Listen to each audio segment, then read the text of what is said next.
नासिन यामशोरे ज़िले के कोहिस्तान वारे इलाके गोठ बचल सोनहरो के रहवासियों ने PPMP मलक असद सिकंदर के मुबैना ज़ियादतियुनि खिलाफ़ एहतजाजी मुज़ाहिरो करे इंसाफ़ ऐं तहफ़्फ़ुज़ जो मुतालबो कयो आहे। तफ़सील लाइ ॾिसूं था यामशोरे मां अली मुराद चांडियो जी रिपोर्ट। यामशोरे ज़िले के कोहिस्तान वारे इलाके गोठ बचल सोनहरो जे रहवासियुनि PPMP मलक असद सिकंदर की मुबैना ज़ियादतियुनि खिलाफ़ एहतजाजी मुज़ाहिरो कंदे इंसाफ़ ऐं तहफ़्फ़ुज़ जो मुतालबो कयो आहे।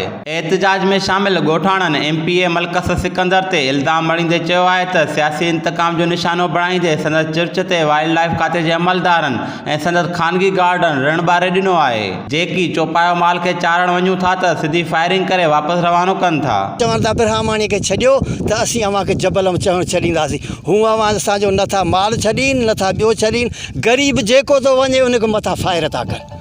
अॼुकल्ह का को असुल खां को नथी आयो, हाणे इहे सियासत जे चकर जे करे असांजे माण्हुनि जे मथां गोलियूं पिया हलाइनि।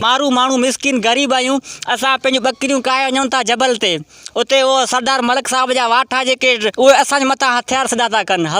ईअं न त हिकिड़ो ॾे असां जेले बि जिन बि वेंदा आहियूं न उहे असांखे फायरिंग सिधी असां फायरिंग कंदा आहिनि। उहो छा लाइ फायरिंग असां ते कनि था? कहिड़ो असांखे ज़ुल्म कयो उन्हनि जो, असां कहिड़ो ॾोह कयो उन्हनि जो? असांजे मथां रोज़ाने उनजी फायरिंग आहे। अला ऑफिसरनि खे असां गुज़ारिश करियूं था, असां अला ख़ुदा वारा असांजी दरख़्वास्त ते अमल करियो। मलक असद खे सम्झायो, उहो असांजे मथां रोज़ानो ग़रीबनि जे मथां फायरिंग पियो करे। सिंध IG ऐं DIG उनखे अपील था करियूं, असां ख़ुदा वारा असांजी ग़रीबनि जी सां मदद थियो। असांजा धना रुॻो मथे जबल ते ॿकरियूं काए वेंदा आहिनि, उन्हनि खे उहे जेके पगी आहिनि उहे फायरिंग कंदा आहिनि त भाउ हीअ ॿकरियूं ई लाहे वञो छो ताणे होॾे। पोइ असां उन ते ॿ टे ॼणा ॻोठारा थी उन ते वियासीं, ॻाल्हाइण जे लाइ वियासीं। हुन असां ते फायरिंग कई, बाबा वापसि चवंदा त मारींदासीं। बाबा छा लाइ था मारियो असांखे? कहिड़ो वांजो असां ॾोह कयो आहे, कहिड़ो वांजो ज़ियान कयो आहे?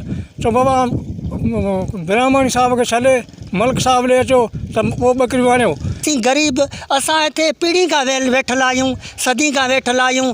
असां वोट PP खे ॾींदा आहियूं, असां सदाईं वोट PP खे ॾींदा आहियूं। सिर्फ़ु असांजो हींअर असांजे सरदार सालिम ब्राह्मण साहब खे असीं वोट ॾींदा आहियूं। छा त उहो उन खां मलिक साहब सां मुंहुं मोड़ियो आहे, उन ज़रूरु मलिक साहब सां मुंहुं मोड़ियो। इन ॻाल्हि लाइ मोड़िया ईअं छो असीं ग़रीब आवाम हितां सदी खां वेठल आहियूं, असांखे त कुझु बि न मिलियो हिते। ॿार वञनि था जबल ते, उन्हनि जे मथां रोज़ानी फायरिंग थिए थी। पोइ हिकिड़े ॾींहुं असीं 4 5 6 ॼणा हुयासीं हुननि सां ॻाल्हाइण जे लाइ करे वेझा वियासीं। उनजे माना वेझो वियासीं, असांखे फायरिंग सिधी शुरू कयूं, गोलियूं असांखे हयाऊं।